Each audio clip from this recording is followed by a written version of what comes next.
Time now for Big Guys on the Big Ten. Now, here are your hosts, Andy Sweeney and Kevin Bowen. Hey, what's going on your Wednesday? I'm Andy Sweeney. I have Kevin Bowen alongside. You know us from the Wake Up Call here in Indianapolis on 93.5, 107.5 The Fan. And now we're venturing out. We're no longer local. We're going to talk some Big Ten. Big guys on the Big Ten.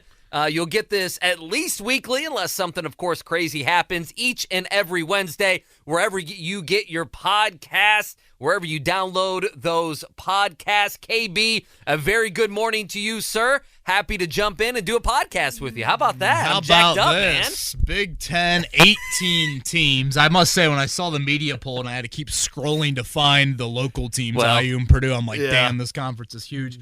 What I'm picturing, Andy, is, the interactive Big Ten map they do in those commercials. Oh, yeah. They have, we got to go way out to the east to Piscataway and College Park, and then obviously now way out to the west. I'm picturing you and I sprouting up from Indianapolis here for the old Big Ten pod. But no, in all seriousness, I'm super excited about it. Big Ten has always held a special place in my heart, and now it's certainly bigger than ever, and we'll see how potent it is come football season. Yeah, we will. I mean, I think, for me, we'll just give our general thoughts. You'll notice as we go and as we grow this thing, we'll have big headlines. We may have a big bet of the week. You know what happens when there's a big bet of the week. It's usually a loser. So if I tell you in, 3 weeks, 4 weeks, hey, I got a big bet of the week, you might want to run the other way. I do have a couple bets I want to get to at some point today. Okay. Already? Yes. Like already out of the Big Ten? A couple over-unders. I couple, like that. Yeah, a couple ones that I like here, okay? I like that. So we'll get to that. If someone does something stupid, we'll give them the big meathead of the week. So our thing is, hey, we're going to have fun. We'll talk, obviously, a little bit of IU and Purdue. And I got to be honest, IU and Purdue need to win some football games for us to talk more about them. Purdue, obviously by the media, picked to finish last. Indiana, second to last. Kurt Cignetti talking about that. We'll get to some of that sound as we go. I just want, just quickly for me, KB, just to set, kind of what we're looking at in the Big Ten. I thought the Big Ten, and I can understand maybe why they did this, but for, the better part of the last decade, we've had the conversation of the Big Ten, just you get to that Big Ten championship game and it's a dud, right? I mean, every single time. I looked at the numbers before we did this. The last 10 years when it's been East-West, we remember when everyone did Leaders and Legends, right? You remember that. What a great time for the conference. Can you imagine how many marketing and PR people got paid millions of dollars to come up with Leaders and Legends? Yeah. I remember everyone making fun of it. Even conferences that weren't that good, and they were losing their teams were making fun of it. But the Big Ten goes east to west, and for the last 10 years, the west side of that conference has just not lived up. I mean, if you just go look at the pure scoring, I mean, it's 352 to 145. Only 2 times in the last decade, KB, has the Big Ten championship game been within a score. I mean, can you just imagine that? I mean, you obviously saw what happened last year. So I want to give it up to the Big Ten. I view what is happening this season. I guess my overall takeaway from media days and the offseason and getting ready to head into August is, for me, this is a rebirth to the league. The last expansion you had Rutgers involved. And, you look at USC. I know Washington lost a lot. Washington played for the national title last year. I mentioned USC.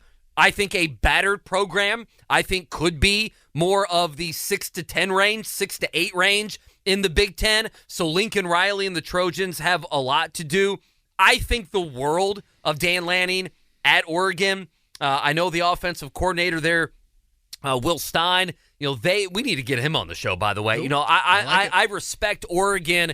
I mean, you look at the last 3 years, they would have been all their power rankings second or third, basically, in the Big Ten. Obviously, last year was a little difficult with Ohio State and Michigan. But to me, they've saved the Big Ten championship game by moving away from East to West.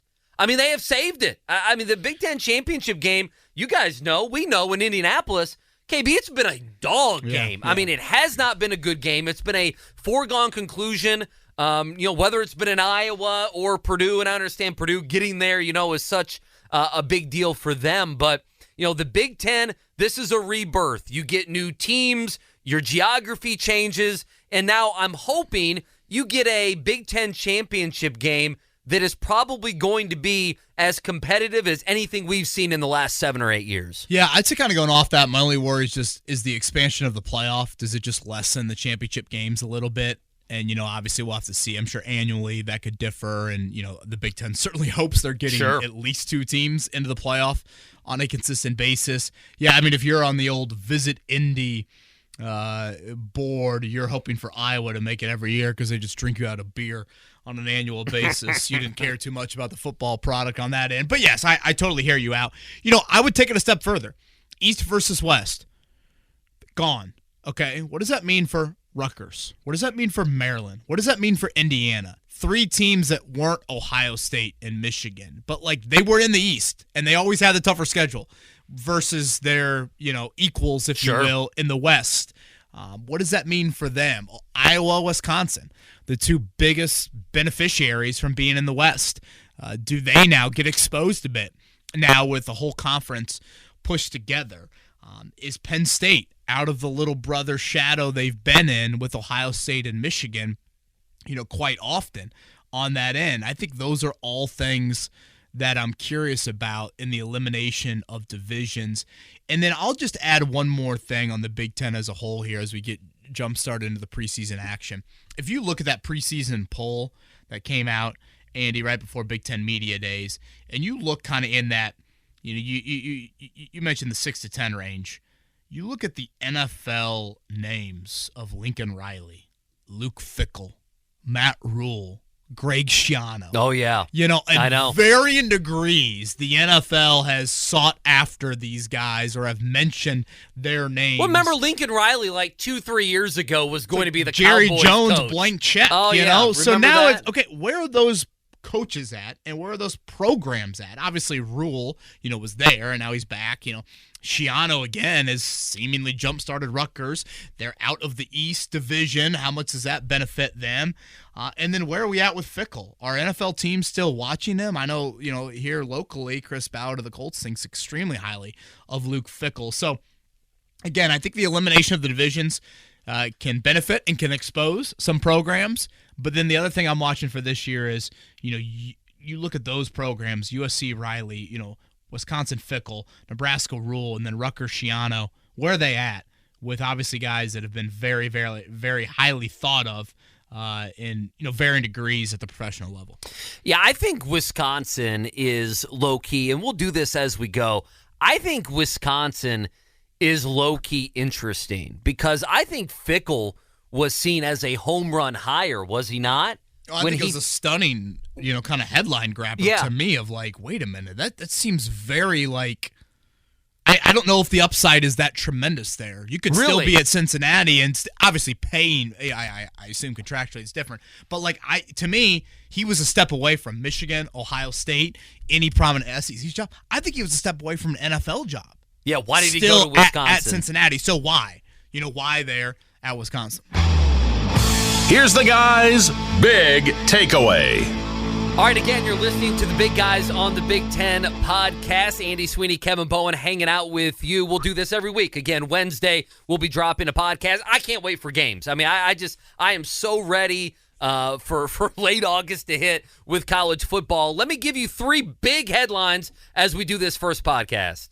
All right, first up, KB, I got to get your thoughts on this. Take a listen as UCLA, to me, this was the story of the Big Ten entire media days, and I'm not going to be Skip Bayless and all hot takey that this doesn't mean this guy can be a pretty good coach. UCLA is a mess right now, whether it be NIL, whether it be if you just look at their roster. Chip Kelly left to go be a coordinator. I don't think too much of Chip Kelly. Obviously, he's the OC there at Ohio State. But UCLA great Deshaun Foster, he got named the head coach. This was his first appearance at Big Ten Media Days. Take a listen. How you guys doing? I'm happy to be here. Glad to be a part of this great conference. Finally putting two great emblems together, UCLA and the Big Ten. We're a school that's won, 123 championships, so this fits us being right in this conference. Football-wise, we're just excited. I'm sure you guys don't know too much about UCLA, but our football program, but we're in LA.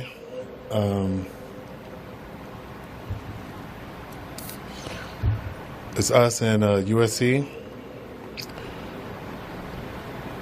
We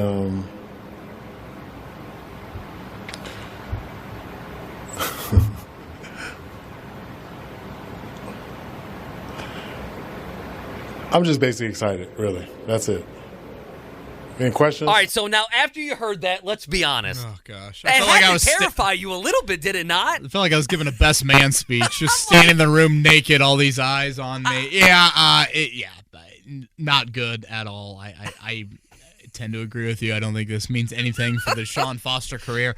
But honestly, it kind of sums up like UCLA joining the Big Ten. When you think about USC and Oregon and Washington, you obviously can point to on-field success, Heisman Trophy winner, like all this recent run. It's like, are we going back to like Cade McNown to like celebrate UCLA coming over here? It's like, oh, we can't wait to play at the Rose Bowl this year. Well, it's not the same sort of pizzazz. You going back to teams. Troy Aikman? How many years ago was that? 4 decades ago? Traveling out west. So, boy, I don't know if the teleprompter broke or if the PR guy, forgot to really instill the Deshaun Foster UCLA. Talking points there. But, yeah. We are the Bruins. Quite the moment. It is us in South Carolina. We are located in California. Well, the only thing that would scare me about this, if I'm Deshaun Foster's boss, and this would be like a real take, is you have all this time to get ready for this.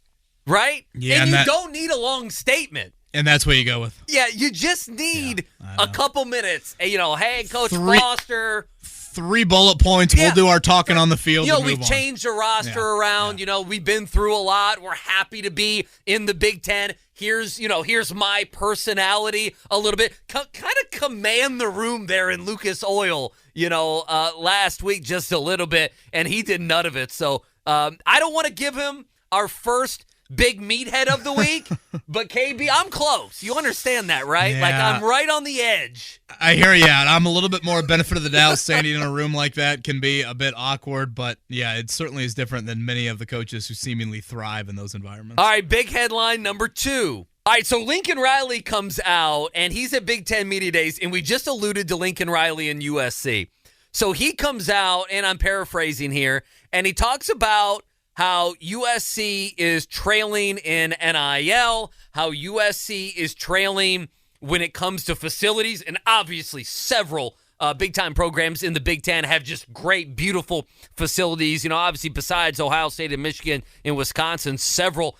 Some of the Northwestern stuff, by the way, looks beautiful. I know Kirk Cignetti has talked about redoing so many things at IU. I know Purdue, Ryan Walters has had to say, kind of say the same thing. But Lincoln Riley comes out and he says 2 things. He says, we're basically, in essence, we're not ready to compete yet with some things in the Big Ten, which I found to be all sorts of interesting. And then KB, on the other side, he says, well, when USC is in a conference, we're not taking a backseat to anybody. And I'm like, well, I can't tell if you're taking a backseat to anybody or if you actually think you're going to be good. Just overall, what should we make of USC making the jump? And just because you used to be great doesn't mean you're going to be great. And I got to be honest, I think out of all the teams that have made the move, USC is by far the most interesting because people expect something from them. I still think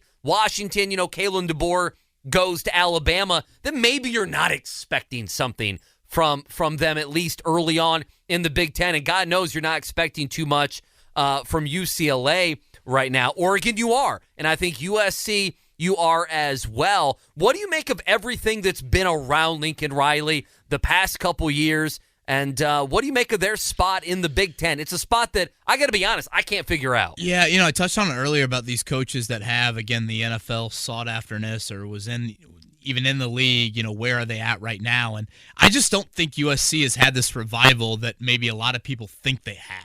If you even watch certainly last season with Caleb Williams and how that went off the rails in South Bend and then just the downfall after that, you are waiting for it. And they lost 5 of their last 6. Yeah. They won a bowl game to make it, to get a win at the end of the year, not with Caleb Williams. And I don't know how you slot in, the Blue Bloods or the old programs of the USCs and the Nebraskas and the Tennessees and the Notre Dames or, wherever you want to kind of slot in those programs. But Notre Dame, largely thanks to Brian Kelly, had that revival of okay, they're back on solid footing. I feel like we're still waiting for that with USC. And you even go back to Keaton Slovis's freshman year. Oh, You're yeah. oh my gosh, look at this. And all of a sudden it doesn't transpire anywhere. And then there's a coaching change. So life after Caleb Williams, of course. What does that look like?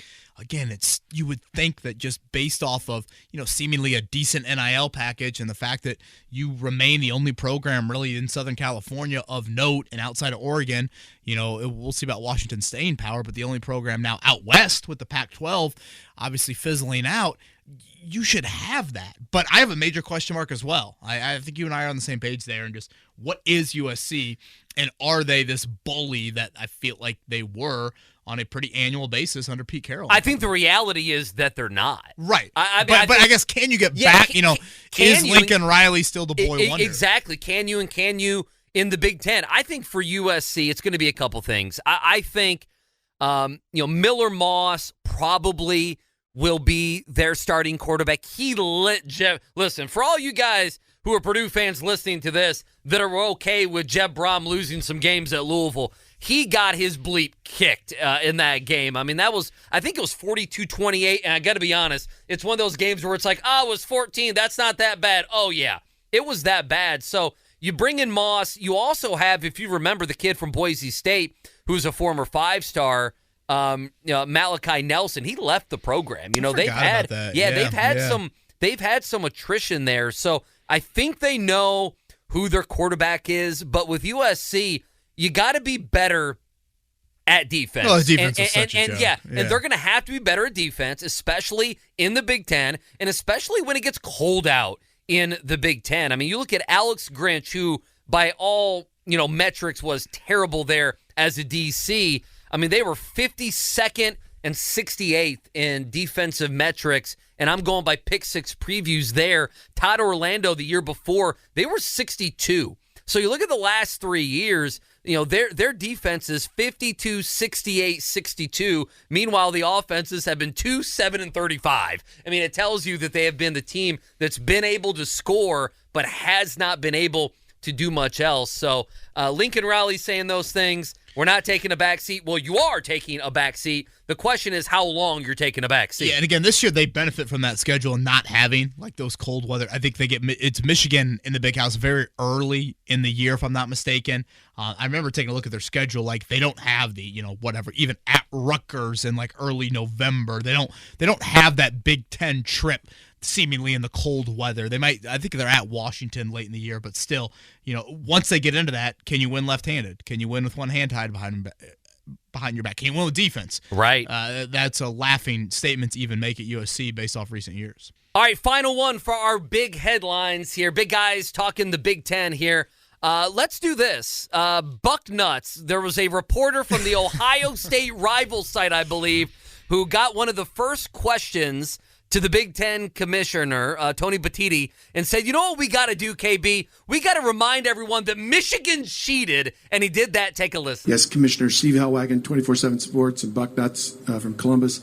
Last year you were kind of put in an untenable position there mid-season, having to make a ruling on situation involving Michigan football. Just 9 months down the line, if you could reflect back on how that situation unfolded, how difficult that was, who you relied upon with that, and then also if you can provide any insight as to when or if to expect anything from the NCAA on that. All right, so I think this is by far, and we're probably burying the lead, I think nationally it's the biggest question mark in the Big Ten, besides East and West going away, which I think, again, will revitalize the Big Ten championship game. Move all of that stuff aside. Move all the 4 newcomers aside and everything else.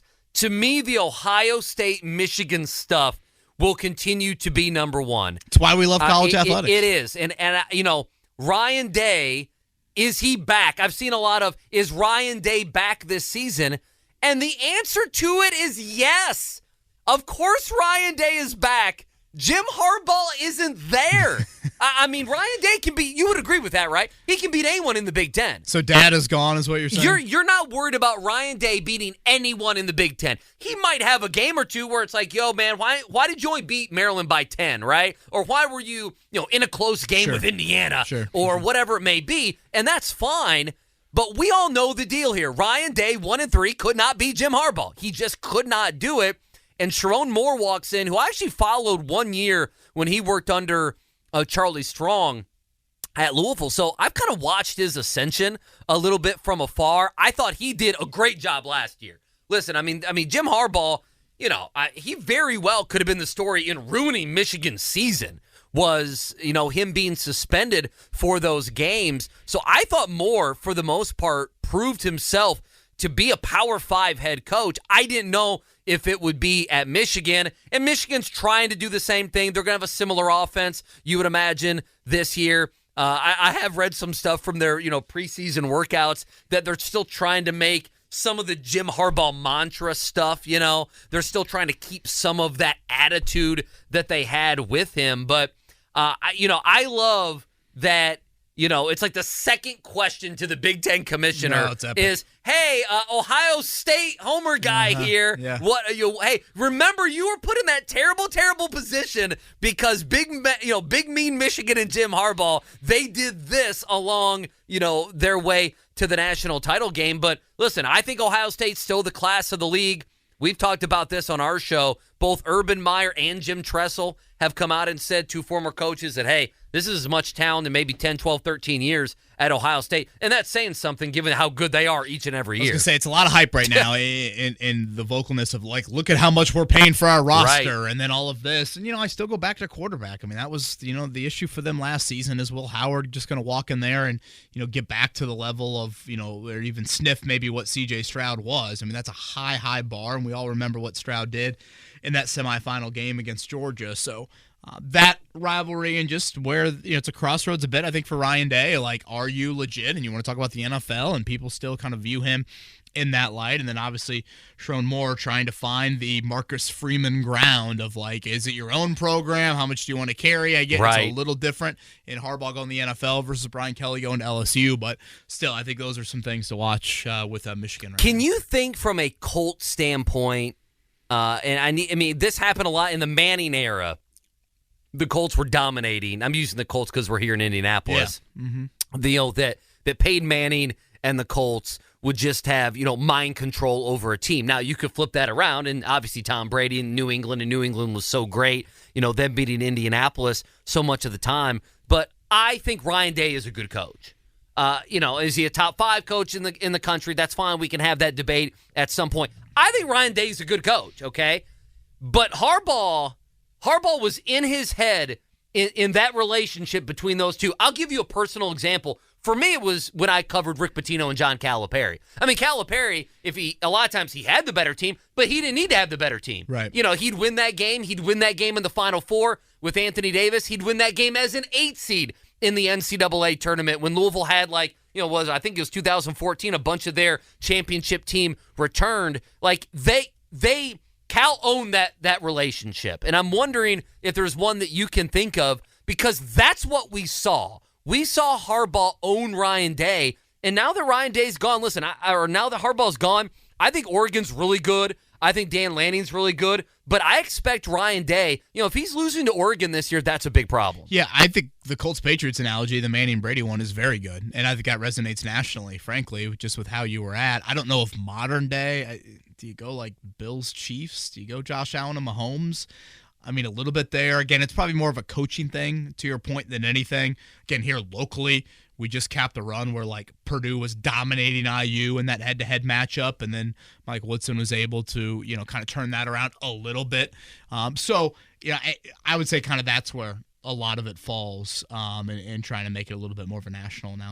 All right, those are your big headlines. Let's keep it going. We'll get to KB's big bet of the week. We'll do that here at the very end. Let's get to 4 big previews. All right, our big previews, we'll do 3 or 4 a week. We'll get you set for the season, just small previews. And then as we kind of dig in, we'll have some big guests along the way as we talk some Big Ten. Quickly, let's go with Oregon first. I'm a huge, like I said, Dan Lanning fan. I think the world of him. I mean, if you look at it, they lost last year the 2 games by 3 to Washington, who ended up going to the championship game. He's a defensive coach, so I think the uptick you saw last year, 11th, top 15 team in defense, they're going to have that offense. They bring in Dylan Gabriel. To me, ESPN's S&P has Oregon just by fractions behind Ohio State. And we'll never know how East-West would have kind of worked its way out. Obviously, you would imagine Oregon would have been on the west side, but I fully expect Oregon to be in the Big Ten championship game against Ohio State. Dylan Gabriel comes back, of course, 1 year of eligibility after Oklahoma. Oh, they're going to get the Buckeyes in Eugene, too. That October 12th date is unbelievable, and the fact that they'll get the extra day, too, and they're not coming back from the East Coast either. They've got Michigan State at home before that. I think that is huge for them. And, yeah, I mean, the thing is, Lanning creates a defensive reputation in a place I don't think we thought of a lot of defense. Oh, yeah, not at all. In previous years. But then at the same time, they still scored a ton last year. And obviously, Gabriel gives you a pretty dynamic element. So, yeah, I'm bullish on Oregon. I honestly would put Oregon right there with Ohio State. I don't view it as much of a gap as the Big Ten media poll had it. Remember his pump-up speech before they destroyed Deion Sanders in Colorado? He doesn't mess around, Lanning. Oh, man. Of course, at that point, we thought Colorado was not a bad team, and then they ended up kind of being a bad team. We've talked a little bit about him. Luke Fickell, year number 2 there, taking over from Paul Chryst, picked Pick Six Previews has him like 8th, I think, 36th overall, 8th in the Big Ten. I had to look where Phil Steele has him. Any thoughts on Wisconsin? Luke Fickell, year 2, year 3's got to get it going. Yeah, I mean, you have to remind yourself how big of an overhaul it was, scheme-wise, from what they did in the, Paul Chryst era, Brett Bielema eras to now what they've gone with here with Fickell. And Tyler Van Dyke comes in, and okay, exactly what is he going to give you? Was the West a gift for them? We talked about that a little bit earlier. Will the divisions expose them a little bit more? And I forget about it. I almost forgot about this. I should say, Andy. I mean, they've got Bama coming to Camp Randall. Yes, they do. In September. Yes, so that is just a juicy one in the non-conference there. So I think Wisconsin's definitely a team to watch for those reasons. If you're ever going to get an Alabama team, this would be the one without having Nick Saban, right? Because if Nick Saban's on that other sideline, you have no chance. Well, we would agree with that. Again, some of these games could be, in Lambeau, where maybe the ticket distribution looks a little different than what it's going to look like in Camp Randall. All right, number 3, let's go to Maryland. I got to be honest, I want to care about Maryland, but I just don't. It's just the way it is. Maryland 12-0 against non-conference opponents the last 3 years, and it's been pretty simple. When they get to the non-con and they face a Townsend or a Charlotte or a Virginia or someone like that, they can take care of business, and then they get to the Big Ten, and whether it's Illinois, Northwestern, Ohio State, Penn State, Michigan, they lose those games. Sometimes they keep them close, sometimes they don't. They lost by 3 touchdowns to Ohio State last year. Maryland's one of those teams. If you want to overtake the middle of the Big Ten, you got to crawl up past teams, and to me, Maryland's one of those teams. Yeah, I mean, they've had 8 wins. If you look at it on average, pretty much the last 3 years, they've won 3 bowl games. I don't know if bowl games still matter. Obviously, they've got to replace Little Tua, which, he's had a pretty good run there at Maryland. 11,000 yards. And again, this falls into the category, Andy, of the opposite of Wisconsin. How much will they benefit from now not being in the East? So, kind of when you get to this third tier of the Big Ten, if you want to, put these teams into, 4 different tiers, they're in this tier of is there more there? They recruit from a geographic region that not a lot of teams in the conference recruit from. So do they benefit there as well? I think that's something to watch with Mike Locksley and company. Yeah, Maryland, they beat bad teams, they lose to good teams. That has been their MO over the last few years or so. And finally, and we'll dive more into them again if they can win, Curt Cignetti takes over year number 1 at Indiana. I mean, you look at it, ever since they won, ever since, what was it, 8-9 games that My man Tom Allen, he comes in there. They're 14-7 at one point under Tom Allen against Power 5 opponents. Since then, 3-25. Indiana has been bad, bad, bad. And you always say, if you're going to be bad, at least be fun and interesting. They're not fun. They're not interesting. In comes Kurt Cignetti, who I think is fun, who I think is interesting. Does it take him a year? I think year number 2, that schedule is going to be nasty. But this year, you can't tell me that they cannot contend for a bowl game. I think they can, and I don't think they should be picked second to last, quite frankly. First off, I feel like, Kurt Cignetti's like all of a sudden the stud bachelor that comes in and like, here's the 40-year-old virgin and is telling him like everything he needs to know about, okay, in the bedroom you need to do this, et cetera, et cetera. He's a football bedroom. Yeah, that's how Kurt Cignetti's talked about the IU program here. All the transfers, all the bravado, schedule from the gods. I mean, look at IU's schedule. They could not have asked for a better non-conference conference schedule. It's weird to put like year 1 pressure on a coach that's overhauling so much of it, but I think it should be there. I know. Just based off how things look. And to your point, Andy, it looks a lot different schedule-wise in years to come. So, again, it is an injection of something the IU program has never felt. What is it going to look like on the field? I'm shocked to say this. I'm fascinated to see what happens with IU football this year. Yeah, I mean, the funniest thing is last year they lost 4 games in a row. Then they went and they beat Wisconsin. We need to remember that. So Indiana football, I just don't think they'll be last. I mean, or second to last. That's not going out on too big of a limb. That just seems to be the way I view it. All right, let's do it. Our big bet of the week. Time now for the guys to give you their big bet of the weekend. All right, KB, what do you have for us? I'm going to sprinkle a little Penn State to win the conference at plus 500. They get Ohio State at home. They don't play Oregon. Don't play Iowa. But it's James Franklin and good teams. Well, I actually like Tom Allen as their defensive coordinator. I know a lot of people might laugh. Will he snap in the background? He can snap all day if they're in the Big Ten championship game. What I really like is the over of 9.5 wins. I do think they can win 10 games. And so I think that is a bet that I like. And then hear me out on this. Washington at 6.5 wins? Are they really going to drop off like that? I know. Washington at 6.5? Well, and then you have Rutgers that they're like 6.5. It's like, are we supposed to buy into Greg Schiano? I mean, he said all the right things last week. I like the here in over Indianapolis. With Washington. I think teams traveling out there will still be an advantage for them. So, yes, Penn State 9.5, Washington 6.5. Go in the overs. All right, there's your big bet of the week. We'll have more of that as we go. Big guys from the Big Ten. He's Kevin Bowen. I'm Andy Sweeney. Again, this is just, segment number 1, if you will, episode number 1, and we'll keep it going as we get closer and closer and closer to the college football season. Appreciate you guys listening. Back at it next Wednesday.